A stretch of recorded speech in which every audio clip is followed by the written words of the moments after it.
Thank you, Steve, and thank you all for the opportunity to speak to you. I suppose you might describe this as the low-tech part of the proceedings. What I'm going to be talking about is essentially direct property markets. And if you think back to what David Harrison had to say about the portfolios to which you're all exposed, you've got about 48% of your capital in the office markets. You've got about 25% in retail, 25% in industrial. Then there's a small chunk of social infrastructure, which I'll talk about, which is I think quite important actually, which I'll talk about in a few minutes. Now let me see if I can progress this. Right. What I want to do is, first of all, just talk about some of the macroeconomic backdrop. And then I'll talk about some of the sector profiles, office, industrial, retail primarily. And then I do want to finish with a few conundrums because, as David mentioned in his introduction, interest rates have been falling. They've been falling for a long time. Interest rates are a very important driver of capital values and investment performance. So that's one of the conundrums that I think we need to think about, and there are a few others. In terms of, from the macroeconomic point of view, I want to talk briefly about employment, about construction, and about cross-border trade. Clearly, one of the drivers, particularly of retail, but in fact of a lot of other aspects of the economy as well, is wages. And we know that wages growth has been low. The chart that you have on the left there shows you wages growth going back to 1998. Wages used to grow at 3 to 4%. As you can see, they've come down. They're now growing at around about 2%. There's no great surprise there. Wages tend to grow at the rate of inflation plus productivity. And inflation is low, 1.3%, and productivity growth has been low recently. So this is what you'd expect. But the trade-off, if you like, the positive trade-off from low wages is the fact that employment growth has been very strong. And the chart on the right shows you growth in employment in the different sectors. And that's important because different sectors clearly have a very different profile in terms of employment growth. If you look at the chart on the left, on the right there, mining, for example, employment's been falling. No great surprise there because the big mining boom has been winding down. If you look on the extreme right, manufacturing, employment has been falling. But retail and wholesale trade looks respectable. Construction has been growing fast, and no great surprise there, the residential market. On the right, business services. Now that's important. White-collar demand underlying demand for office markets has been growing strongly. But the big sector, the growth where employment growth has been particularly strong, remarkably strong, is in fact household services. That's escalated dramatically. What is household services? Health, education, recreation, hospitality. That sector, a lot of people think Australia is basically a big mining operation, especially offshore investors. They think they're investing in the mining sector when they come to Australia. Don't you believe it? The biggest sector in Australia is the services sector, and there's a lot of white-collar employment there. But think back to that small component in your portfolios of social infrastructure, health, education, childcare, recreation. That is the big growth sector and has been the big growth sector for the last few years. The second macroeconomic trend, which is important for real estate, is what's happening to infrastructure. Some of you might have walked up George Street at some stage in the last 18 months to 2 years, and you will notice that George Street is basically a building site. The chart on the left shows you the big boom in infrastructure, which is happening right now, and is going to continue to happen through 2020, 2021, on into 2022. Australia has never seen an infrastructure boom like this. And if you are interested in George Street, you'll see, let me see if this thing works there. There is the Sydney CBD light rail. That little sliver there, these are the other major infrastructure projects that are coming down the track. Why does it matter for real estate? Well, it matters because, first of all, because it stimulates the economy in a general sense. There's a underlying demand for labour there. but it matters from a locational perspective. The pie chart on the right shows you where, on a state basis, where the infrastructure is occurring. New South Wales accounts for about 40% of it. New South Wales punching well above its weight, and there's Victoria. So the two of them together account for about 2/3 of that. Every infrastructure project has an impact, usually positive, but sometimes negative, on some real estate investment. A big new highway might take shoppers away from your shopping centre to another shopping centre. That could be a negative impact. It could have a positive impact as well. Any investment that you make in real estate, I think now has to think very carefully about what the potential impacts are for the infrastructure which is going on around us, and nowhere more importantly than in New South Wales. So infrastructure is winners, but also losers. And the third macro chart I'm going to show you is cross-border trade. This is from data from the International Monetary Fund, and it shows forecasts for different countries. These are export forecasts from 1990 to 20, so the next 4 years, okay? Exports of goods, and that's imports of goods. That's physical imports. So exports is tons of coal, tons of iron ore, and imports is number of containers being offloaded in Sydney or Melbourne. The reason I'm showing you this chart is because I think it's quite remarkable.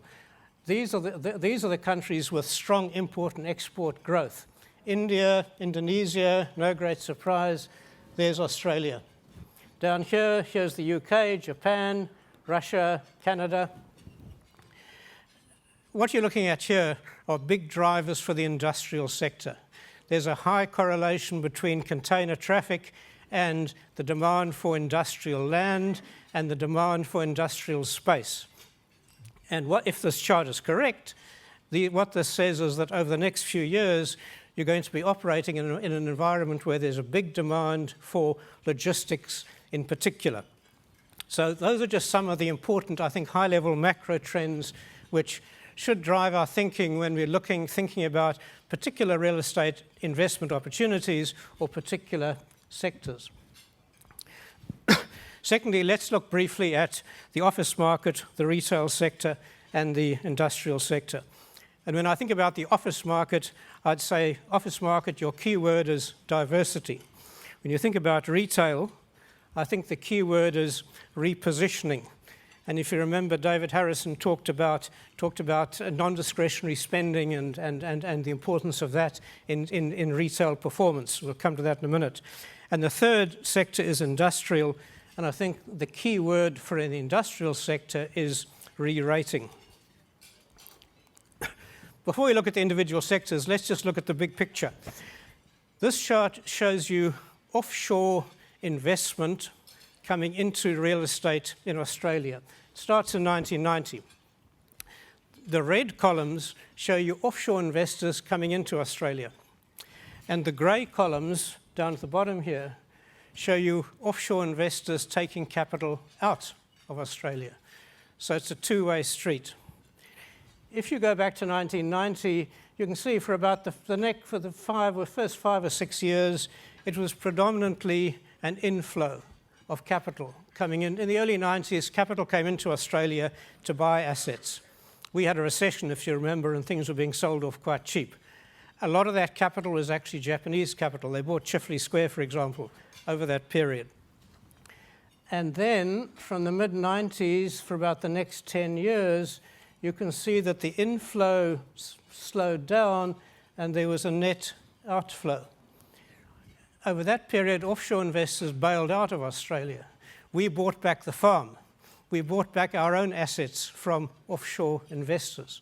Over that period as well, Australians went offshore to invest themselves, enthusiastically but not always wisely.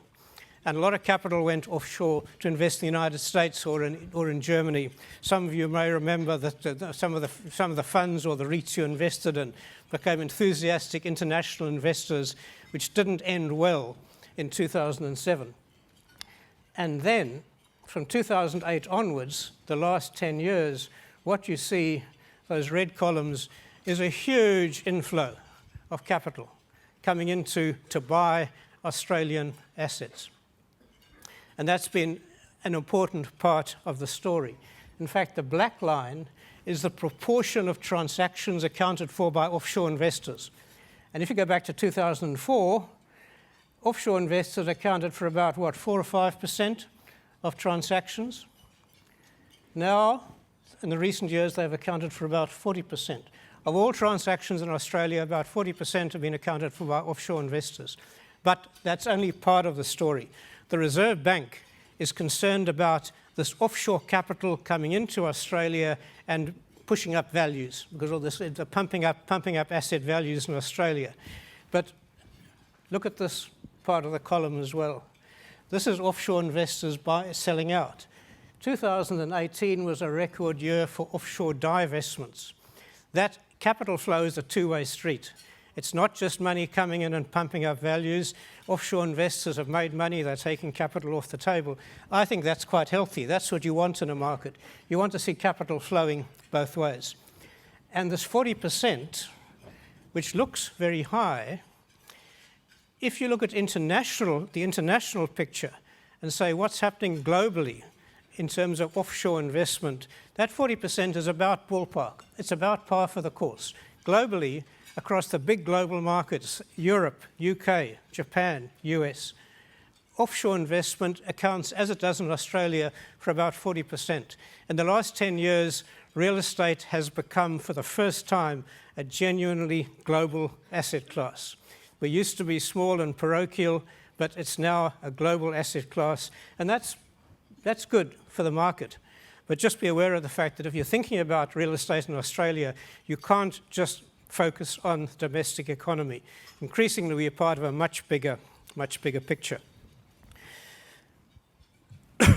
Office markets. This chart shows you vacancy rates across the major office markets in Australia. Here, the red columns are prime grade. That's what sort of matters for us. That's the market we're in, or what the Charter Hall is in. Look at the prime grade vacancy. The grey is total. That's prime and secondary. Here's the lowest markets. The lowest vacancy in any market in Australia is Parramatta. Prime grade vacancy is just about nothing. There's Melbourne. Here's Sydney, Dore West, Sydney Fringe, Chatswood, Melbourne Fringe. At the bottom, at that side, you've got Perth market vacancy going up into the 15, 16, 17%. There's Brisbane CBD, Adelaide CBD. On the left-hand side, these low vacancy markets are predominantly New South Wales markets. The dotted line is what we used to think, or perhaps we still do, is the sort of equilibrium. 7.5%, 8%, that's your sort of equilibrium vacancy rate over time in Australia. And what you can see is those office markets really are very tight, in general, very tight from a vacancy point of view.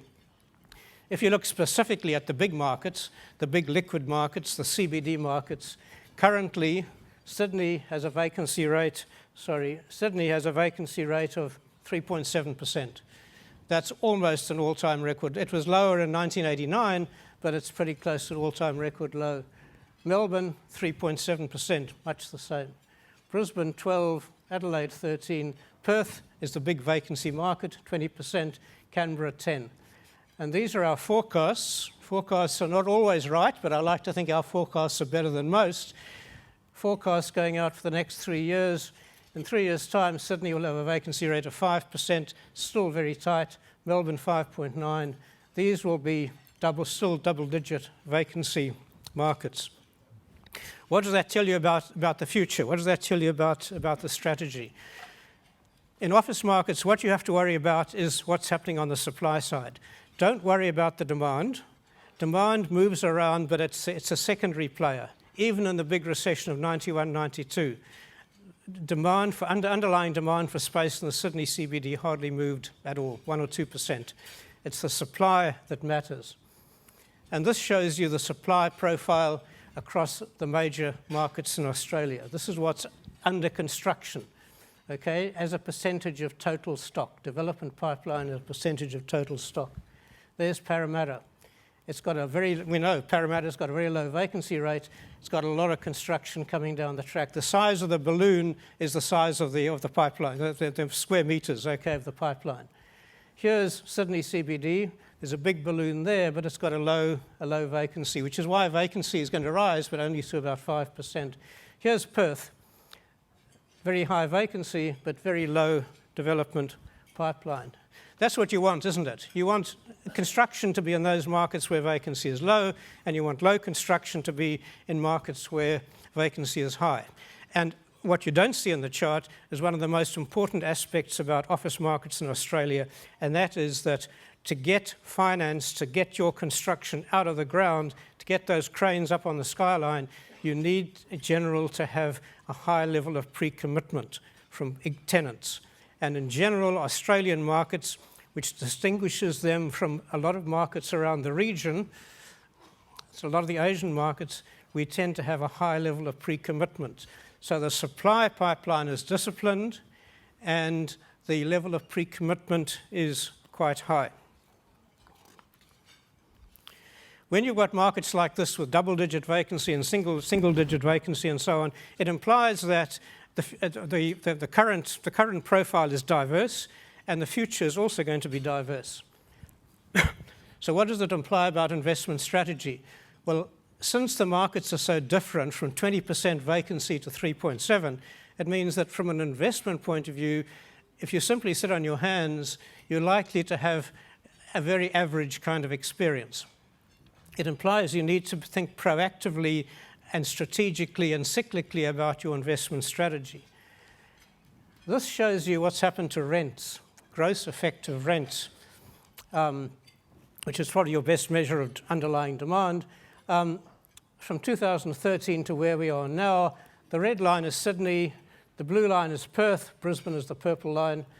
Sydney rents in the last, since 2013, have risen by 75%. They're all indexed to 100, by the way.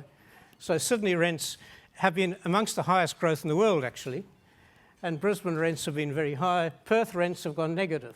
Perth rents have fallen by about 40% over the last few years.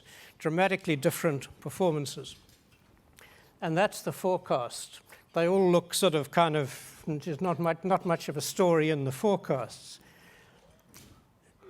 But if you take that data, instead of indexing it to 2013, if you index it to now, make that 100 now, that's where we are now, and say what happens in the future, then the blue line there is going to grow by 25-30%. That's Perth. The red line is Sydney, and that is pretty flat. So although Sydney has been the big performer over the last few years, given that vacancy is now troughed out, over the next few years, again, if these forecasts are correct, then it implies that your strong growth comes from Perth and then to a lesser extent Brisbane and Adelaide. So it says that over the next few years, you should be, whatever your game plan has been, you probably need to think carefully about your game plan in the future. Now that's office rents. This chart shows you retail rents. We know that retail is the sector that's been under pressure. This chart shows you retail rental growth from 2008. Sydney, Melbourne, Sydney is red, Melbourne is black. You can see in 2008, just when the GFC sort of started coming down the track, rental growth was around about 4 to 5%. Things were pretty good in retail. You can see how it's fallen, and really now for the last 3 or 4 or 5 years, rental growth has been approximately zero, or very close to zero. This is the sector that's under pressure. This is the sector where a lot of restructuring is going on. This is the sector where you have to adapt or adopt to meet the changing environments in which you're operating. But the trade-off from low rental growth is that vacancy rates, and these are vacancy rates across CBD, regional, sub-regional, that's all retail, vacancy rates are around about 3.5%. When you walk around a shopping centre, you don't see much vacant space. That's what it says. So although rental growth has been very low, the trade-off has been that those shopping centres still have tenants, they're still paying rent, although This shows you some of the incentives that shopping centre owners have to offer in order to get tenants to locate there and to stay there. And this goes from 2015 onwards. The red shows you the proportion of tenants who want a 20% or more rent-free incentive to sign a lease. And what you can see, again, signs of a sector which has been under pressure, is that the proportion of those tenants demanding incentives, requiring incentives as part of the deal, has been increasing. One of the positives for the retail sector is that we've had a boom in construction, as we have in other sectors as well. And this shows you retail completions, construction completions going back to 1994. So you can see that it's been running at quite a high level. Over the next few years, there's going to be much less retail construction, so the supply of retail space is going to be less, which is a positive. It should be supportive, at least, of underlying demand for space in retail. Two reasons why the retail sector is under pressure, two key reasons. One is, as we saw at the beginning, wages growth has been low. People are paying back their credit card. Credit card growth is the lowest it's been for 8 years at the moment. So as consumers, we're very conservative. So the demand for retail spending has been very low. And the second reason, of course, is IT, the impact of technology. Shopping online instead of shopping physically at shopping centres. This shows you the e-commerce penetration in different countries. There's China, going up towards 25% on these numbers. 25 cents in every dollar in China, every retail dollar in China is spent online. The blue line is Australia. 2012, sorry, it was about 6. It's gone up to about 9 cents. For those here in Australia, of every retail dollar, about 9 cents is spent online in e-commerce. It's growing, but it's growing quite slowly. We seem to be about 10 years behind the United States in that regard. But importantly, it's not evenly spread across all sectors. Where is e-commerce having the biggest effect? Clothing, footwear, personal accessories is very big. Food retailing is quite small. Cafes, restaurants is quite small. Department stores having a lot of pressure from e-commerce. And as David Harrison said right at the beginning, one of the focuses in retail for Charter Hall is to look at those sectors which have a high exposure to non-discretionary expenditure, to those sectors where people have to go out and shop, where it's not so easy to buy stuff online.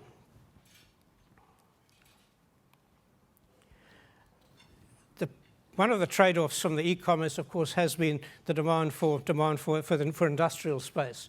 And this shows you the take-up in the industrial sector, which is where Charter Hall has about a quarter of its portfolio. In recent years, what you see is significant demand for retail space in terms of square meters, and significantly, a lot of that is transport logistics. Remember, here in Australia, Australia is a big place, and there are not many people. So when you get a container, offload a container in Melbourne, and you send it to Perth, when you open that container, there are not many people there to buy the stuff. It's not like Europe or the UK or even the United States. That means that logistics is critical, because your transport costs as a proportion of the population is much higher here than it is in almost any other developed country.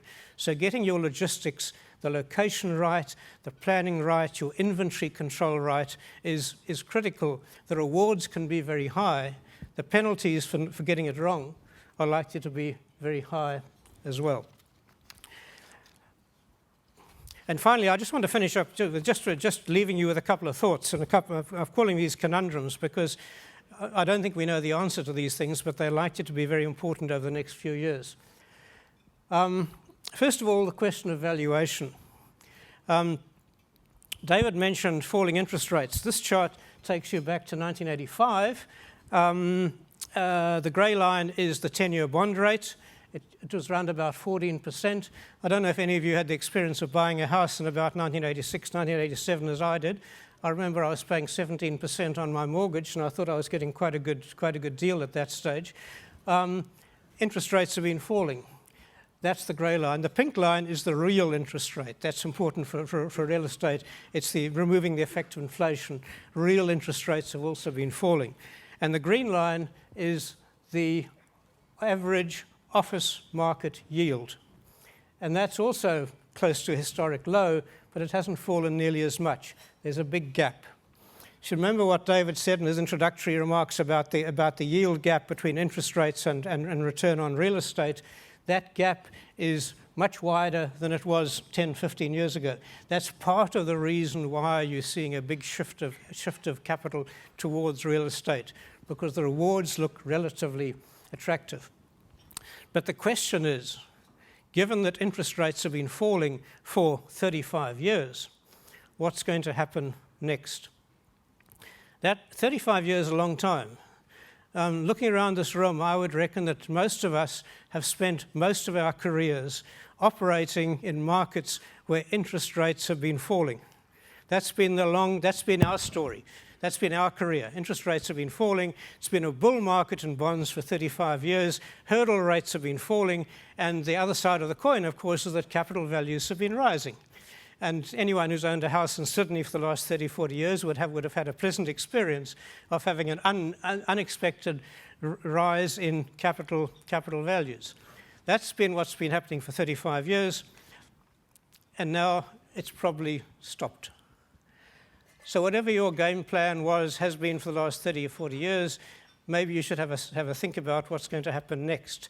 Nobody knows what's going to happen next, but the fact of the matter is that one of the big waves that have driven values and driven investment decisions has probably come to the end of its natural life. It's not just, of course, in bond markets, but it's also happening in real estate. And this chart shows you yields in some of the major real estate sectors. We talked about industrial. These are broad national averages, okay? So if you go back to 2008, that green line is average industrial yields. They were the highest, higher than neighbourhood shopping centres, the smaller shopping centres, and the red is prime offices. That was the industrial market in 2008. You can see what's happened to that green line. It's come right down. It's now challenging the office market. What you're looking at there is not just falling yields across the board, but you're seeing a significant re-rating. Suddenly, the industrial market looks a very different proposition. It used to be the cheapest sector. Now it's heading towards being perhaps the most expensive sector. You also, and it's perhaps a bit less obvious, but you'll also see that sub-regional shopping centres, which were quite a premium item 10 years ago, are now in fact at a discount to small neighbourhood shopping centres. Now again, I leave this as a conundrum. Are you looking at a permanent structural shift in the relativities of different market sectors, or is this just a part of the cycle that's going to reverse itself? It's important because it drives investment decisions. The second conundrum is the shift to real estate. I mentioned that there's a capital shift to real estate globally. This chart, which comes from a major global survey of $11 trillion of assets under management from 240 major global investors, shows the proportion of capital going to real estate. 2013, it was less than 9%, going up to 10.5%, and 2019, it's increasing. The global financial crisis has driven a major rotation away from equities and away from bonds towards real estate. And the real estate market is small. Because it's a small market, a small down-weighting in equities implies a big up-weighting in real estate. So the question then is, what happens next? As far as we can see, there's no diminution in that. As far as we can see, the weight of capital heading towards real estate is not diminishing. And from that point of view, it looks as if we're going to continue to see pressure on values, continue to see the growth in cross-border flows. So I'll leave it at there.